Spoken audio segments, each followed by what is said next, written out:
Hey guys, Nick Drossos, and welcome to our first 2024 Have the Balls to Talk About It, the podcast. I got with me Poseidon today. Yo. And we're going to be talking about setting our fitness goals for 2024. I got Poseidon in front of me who's definitely overweight. Absolutely. How much overweight are you, Poseidon? I would say right now I'm 272. I would say a good 42 pounds. 42 pounds. Yeah. You smoke? Yeah. Oy, okay. You drink? No, I'm not a big drinker. All right. How old are you? 30, actually. 30. Yeah. So I'm 17 years older than Poseidon, and I got a six-pack. So, but the six-pack is not as important as being healthy. But I think what's important is that, and I see a lot of men, and I'm going to talk a little bit about it because I created my program, my 4120 program, and I created it for men over 40, but I think anybody could follow this program and what I'm going to talk about because I see more and more men, especially over 40, who let themselves go. I see them, they're out of shape, they're tired, low libido, low energy. I mean, as a trainer, I even hear women complain to me about how their men have given up, don't take care of themselves. And Really? yeah. And even they ask me the question as a coach, like their low sex drive or low libido, because it's a factor when you don't take care of yourself, when you're not healthy. It's all connected. Like we say, what's good for the heart is good for the penis. We've said this so many times, right? And the system, when it's well taken care of, everything flows and the machine runs well, right? And again, one of the main things is just keeping your health and keeping your weight in check, keeping your health. And as well, it works on your mindset as well. Because I know that when my body feels good and strong, I feel strong mentally and vice versa because it's connected, right? When let's say, broke my ribs and I gained weight and I just gained maybe like 15 pounds and I already felt heavier than what I was in my body. And already I was slower. I had less energy. And I remember it's the first time I went to Greece and I was embarrassed to take off my shirt. So, I mean, and I see it again, I see it with more and more men who let themselves go, especially after a certain age. And they come to me, they're like, Nick, how do you look like this? How are you in shape? You know, I got a six-pack, but it's not about the six-pack, but like, how are you in shape? How do you have so much energy? How can you be so mobile? I'm in better shape at 47 than I was in my 20s and 30s, right? But it's all about a lifestyle. So what I don't promote fast diets. There's no shortcuts. There's hard work, but by changing a lifestyle and doing something sustainable and something that you're going to enjoy as you're doing it. Because that's the most important. You got to love this. You got to want to do it, and you got to find a way to enjoy and love and enjoy the journey, or else you're just going to quit. So one of the things, I broke down a couple of steps to me that are really important. And the first thing you need to kind of break down is your why, right? So Poseidon, I'm going to ask you, what is your why? Why do you want to lose weight? My why is I want to fit in cooler clothes. I'm tired of going to the shop. I find something that I really like, and then I don't fit in it. Okay, so that's your why. Now, your why could be, I was talking to a dad. He goes, my why is I want to have more energy. I want to be able to run with my son when he plays basketball. That's his why. I had another dad who basically, he's got low libido, low energy. He just doesn't even want to take off his shirt in front of his wife because he doesn't like the way he feels. And it might sound silly to some people, but if it bothers you, then you should do something about it. So it's important to establish your why, because anytime you're going to feel like giving up, anytime you're going to feel discouraged, anytime you might have to make a choice between eating that food or going out or doing something else, you're going to go back to that reference of your why. That's why I say your why is so important, right? So what I would tell you, Poseidon, is buy a shirt that you really liked, that you know you can't fit in.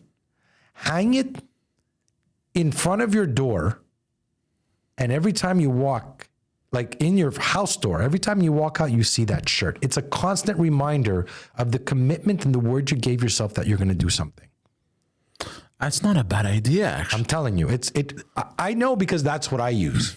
My strategy in anything I do, if you come to my house, my son laughs, I have calendars, posters, everything I want to accomplish in my life. There's an image somewhere that's constantly in my face. So establish a strong why.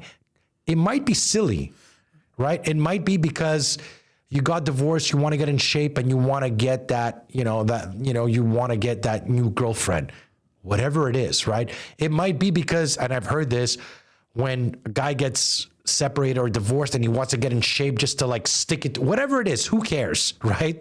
Find your why, and that why eventually, like you might do it for the wrong reasons, but at the end, you're going to end up doing it because of you. Because at the end, you have to make whatever change because you want to make it. But it makes a lot of sense what you're saying. I'm not agreeing just to agree with you. It's, the saying, out of sight, out of mind? Yeah. That's what it comes down to. If you're constantly reminded of what you want, it'll start to hack your subconscious, and you'll eventually find yourself going through the motions without much effort. You nailed it. It's exactly that. Yeah. And that's why in anything you do, you put those images, right? And you visualize it too. Like I always say, visualize the feeling of what you're going to feel like when you're 40, 50 pounds less. Visualize what you're going to look like. Visualize how you're going to walk in a room, play it in your mind and act like it's already happened. Not that it's going to happen. It's already happened. I'm just working towards it. So establish your why, right? The next thing that is really important is setting your goals. You need to have clear goals, right? And I do this with all my clients. I'm like, okay, I weigh them, measure them. Like, what do we want to get? What is the healthy goal? So we could look at the weight goal. Some people tell me, Nick, I want to have more energy. I want to feel better. I want to look better in a shirt. I want to take off, so based on that too, it's like, okay, we need to lose weight. Inches. We want to boost energy. We want to, yeah. Inches? Inches, yeah. What inches are you talking about? So those actually grow too when you get healthy. They're definitely like even obviously, guys, we talk less about, shy. we talk about we've talked about it in prior podcasts, right? When you start losing weight, and this is a very common thing I get when I've had clients who've lost 30, 40 pounds. They're always a little bit odd. I think they only tell me because, we have the show, I have the balls to talk about it. They tell me, Nick, since I lost weight and I'm training, like, is it in my head or am I more hard than usual? I go, no, because your whole blood flows is better. So the system is like, it's cleaning itself out. You know what I mean? So it's completely normal. So, I mean, you need to be very clear with your goals. So, what I do is I write them down. Okay, we want to lose 25 to 30 pounds. We want to lose 4 to 6 inches. You want to be able to wear that dress. You want to be able to take you're going to go to Greece this summer. We want to get you in a beach body. You know what I mean? I've had clients tell me, Nick, I want a 6-pack. Great. If you want a 6-pack, get ready. There's a lot of work, right? Because we've got to get you at 12% body fat to get that 6-pack. I don't mind. But you got to be ready to sacrifice, even double up on everything you're doing because it's a lot more work, right? So be clear with your goals. So that's what I do. When you write them all down, then you need a plan, right? You need to execute a plan, right? And that's where you fail, Poseidon, right? You need a clear plan. What kind of training program are you going to follow? Right. And that depends as well as what are your goals and objectives are. Right. Most of the times clients want to see me, they want to lose weight. Right. So, I'm going to put them on, the training plan. I'm going to put them, we're going to do a strength training plan. We're going to combine it with HIIT workouts, intervals, full body functioning. For me, it's very important. As 47-year-old male, I'm not looking for mirror muscle. I'm looking for functional muscle. I'm looking for a type of training that's, I could still touch my toes. I could almost do the splits. I could still jump high, reach the cabinet. I'm all about mobility, functionality, and strength. This is what I focus on, right? Not just, having big muscles. It's, to me, I look at the entire 360 package that I believe that's necessary, especially for men, because again, when I'm training these older men, my goal is to keep you as healthy and as strong for as long as possible. That it's not about living the longest. It's about living as long as you can with the most mobility and in the best shape, right? There's no point. Like, I look at my dad, he was 55, he had a stroke. He was with a cane and he was a wheelchair in 70. Like, it wasn't a lifestyle for him. Yeah. Right. He lived till 78, but he was since 55, he had a stroke. There was nothing there. Right. So, I mean, that's really important. Putting a plan, and putting your plan comes down to putting your schedule. Now, this is the biggest thing. I personally have a very hard time with this because my schedule is so out of whack. It changes on a daily basis. So this is the hard thing, right? Because I have a busy schedule too. Mind you. No, I'm not as busy as you. And my schedule is much more hectic. That's what I mean. There's no stability in my schedule. It can change from one day to the next instantaneously. So that's the tough part. And I get this often. Like, I'm a trainer. I'm in my gym all day. So it's easy for me to block off 2 p.m. and that's when I do my training, right? So what's important in your plan is also to schedule your workouts, right? So example for me, I eat at the same time, I train at the same time, I sleep. Everything is like clockwork, right? I don't wing my week. I don't wing my days. Everything is planned from in detail as well. So example, and I say this to all my clients, find 30 minutes a day, at least 5 days a week, where you can train, right? Now, if you know your schedule is hectic, you might have to do the sacrifice of waking up at 5 in the morning. Yeah. Or 6 in the morning, doing it first thing in the morning. If you could do it on your lunch breaks, do it on your lunch breaks. If you could do it after work, find the time. It's 30 minutes a day. And you don't have to go, like, the biggest mistake people think is that, I got to go full force. No, you could start by telling me, Nick, start by walking 30 minutes a day, 45 minutes every day, 7 days a week. Do it after dinner or do it early in the morning. Do it on your lunch break. Do your stairs. Do something, right? There's no excuse that you can't find 30 minutes in your day, no matter how hectic your schedule is. And the problem is, for many people, is that their priorities are not there. Meaning, you might say work, kids, family, activities, and your training is there. But you need to bring your health at least in the top 3. I really believe that, because when you're healthy and strong and you're at your best, you're able to give your best to everybody else. I do what I do because I want everybody to get the best of me. I want to be healthy. I want to be here for my son, for my grandkids. So that is one of my whys. That is one of my motivations as well. So it's all of that together is very important.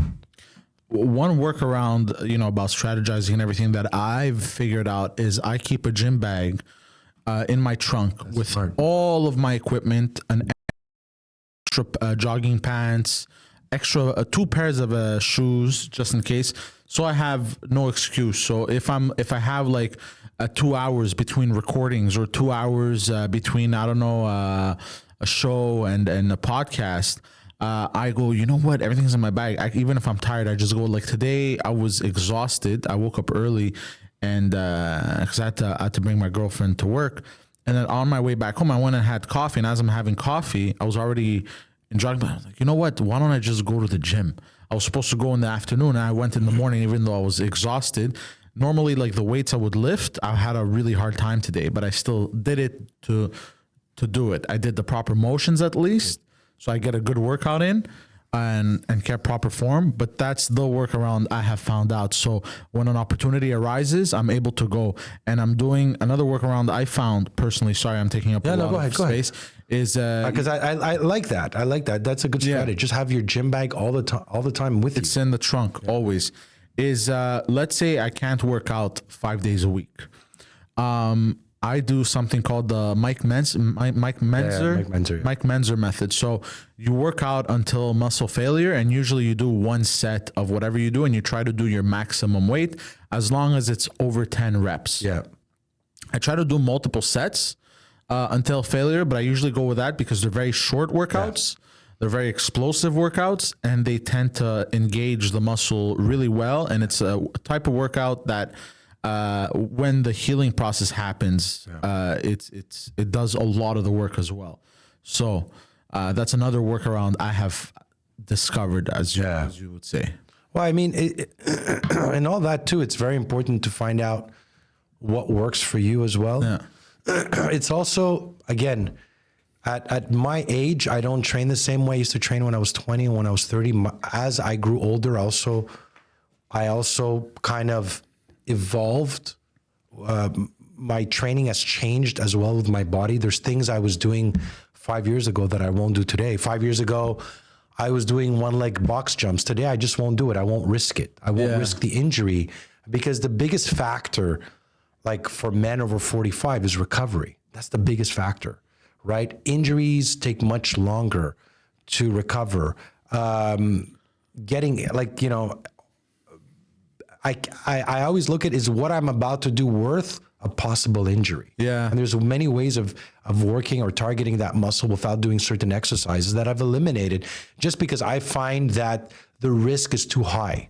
So, and to me, when I train my clients and when I talk to people about this, like the number one thing is to keep you like strong, healthy, and free of any type of injury. That's the most important, because recovery when we get older is much slower. Yeah, it's a lot harder, right? So, I mean, I think that's something. I think that's something that's very important, again, for the older men. Do you miss certain workouts that you're too worried of doing right now? Do you miss those one-legged box jumps, let's say? You used to be really proud of yourself and impressed with how you would do them, and now that's a good question. Sometimes I know I could do them, but I always like, okay, is it worth me doing a leg box jump and missing my step or popping my knee? So I know I could do it. The question is it worth a possible injury? Yeah. The hard part is kind of accepting the fact that I am getting older more than me not being able to do it. Looking at my body and being like, okay, I was in Ohio teaching a seminar. I was grappling, I was fighting, I was still strong. Yeah. But I was always worried, I don't want to get injured. I got to be careful. That's the part that's hard. And it's not easy when you start aging. You start feeling a little bit of the aches and the pains, and you're a little bit more conservative with what you do because you just don't want to risk it. Me, it's with deadlifts. So I don't deadlift anymore. I used to deadlift 200 kilograms. No. I cannot now. Ask me to do two plates is what, 90, 45, 45, 90, 180 with the bar, 220. That's what, about 100 kilos? Yeah. Oh, forget it. I can't. It's not possible. I've eliminated guys deadlifts completely from my. Yeah. I don't do them. When I did them a couple of years ago, I hurt my back. Oof. And I kind of realized, you know what? There's other ways I can target those muscles without doing deadlifts. And and even the way I train, I don't go heavy anymore. I go for reps of 20, controlled weights. I'm not like, all that is eliminated out of my training. But I do things now that I didn't do when I was younger. I stretch more. I work more mobility, more on core, more on functional muscle, because I know, and stability as well. All these little fine motor skills that we lose with time and with age, I really focus on those more because, again, I want to stay as mobile as I can as I'm getting older, so I can, be able to run, pick up, the jar and, up in the cupboard and feel stable in my feet when I'm walking on a slippery or, going down the stairs with bags. So to me, this is the most important, The last thing, and a really important one too, is get your community, create a community or find friends, find people around you that can help you, that you can train with. Find a whole, get people around and say, you know what, every night we're going to take a walk, or, hey, let's train together 3 times a week. I know I train with Costa. When Costa doesn't train, I have the habit sometimes of skipping my workout. When he's there, I feel I'm accountable to him. So obligated because you don't want to waste his time. that's it, So the accountability is huge, right? So it could be you could find somebody you can train with. You could find a partner that you can be accountable with. You can find, you could create a group together where you can get together and like make it an activity. Again, it's a social thing, but at the same time, you're also training. Like me, I trained with Costa. We shoot the shit, we talk, but we also train, right? So it's very easy to just find an excuse and say, I'm not going to do it. I'll do it next time. I'll skip this workout. The key to this is consistency. That's where most people fail, is to be consistent. And more important than motivation is consistency. And more than that is the discipline. The discipline creates consistency, and consistency creates discipline. I find they're kind of connected, right? Because one kind of feeds the other. Like yin yang. Yeah, like motivation is that thing where you're like, yeah, I'm going to do it. So many people get motivated and then I see they quit because they don't lack the discipline. They lack the discipline, right? And how do you create discipline is also by going back and putting it in your schedule. Telling yourself, I committed to training 3 times a week. I've put it on my board from 11 to 2, let's say from 11 to noon, 3 times a week. I've closed those times. And I mean, even if you're an entrepreneur and somebody tells you, oh, can we do a business call? No, I already have. Tell them you have another business call. Tell them you have something else. You need to make that time a priority, because if you always push it aside, you're always going to find a reason to do so. So that's really important, because that's where a lot of people fail, because when you're disciplined with it and you put it in your schedule and you're consistent with it, after that, you make it part of your routine. You wire it, it's integrated in you. And the idea is that you make it into a lifestyle. And again, you could start small. You could say, I'm going to do 2 times a week, 3 times a week, whatever it is. And then you can build from there as well. Because sometimes one of the things I see a lot of people do, they go really big. Nick, I want to train 5 days a week, an hour. I'm going to do this. I'm going to do that. I'm like, just start with 3 times a week. If you've never done it, start with that. Once you could be consistent with 3 times a week, let's go to 4. Let's go to 5, whatever it is. All right. You're better off starting small and going, and then scaling it, then going big and then crashing, because then what happens is you feel like you gave up. You feel like a loser. You feel like, again, you failed. You didn't commit to what you said. And there is an effect to that, because it kind of follows you the next time you try it, because that's probably the biggest mistake I see people do. So, I mean, start small. And I mean, it could be as small as saying, you know what, I'm going to take a walk every day or 3 times a week, 30, 45 minutes. I had a client who lost like 30, 40 pounds training with me twice a week. And she would do her stairs in the building. Like when she would be on her lunch break, they would just do stairs 20, 30 minutes. Wow. All that adds up, right? It all adds up. So creating a community, creating a support group is really, really important, because it's not something, the thing with doing this, it takes time. And that's what a lot of people lack, is the patience to say, okay, I'm going to have to sacrifice 3 months, 4 months, 6 months, 8 months, a year, right? And what's important too is don't look at it as sacrifice. Look at it as a lifestyle change, and look at it as something that you're excited to feel the difference. You want to make this change so it lasts. Like you're not looking at a shortcut goal, because that's another thing I see people do, is that they get to their goal, and once they get to their goal, sometimes like, oh, I've got to my goal, and then they'll start going back into bad habits. I'm like, no, you have to continue that lifestyle. That trajectory is a long-term commitment you have to make to yourself, right? And every time, and it happens sometimes, you're going to go off track, right? And I always say, if this is the track here and you're doing this, always come back to the track. Always come back to your initial position, your initial goal, and just stay focused on it, right? Because, I mean, the important thing is, if you're going to put this work, and I mean, I hate using it work, because when we add to work, it makes it sound hard. It makes it sound like work. You got to find a way to enjoy the process. You love boxing because you train with me. I love boxing. I tell people, I have my clients tell me, Nick, I hate training. What do you like? I love boxing. Great. Let's just box. Whatever it is, let's just start with something, getting you moving, Yeah. So I think, guys, these are just some tips, some things that I use with my clients. If you guys have any more, leave them in the comment. If you have any comments, any other questions, let me know. If you guys want some one-on-one coaching, training, want to know more about my 40-120 program, I'll put the link in the comment box. Thank you guys for watching. We'll see you next week.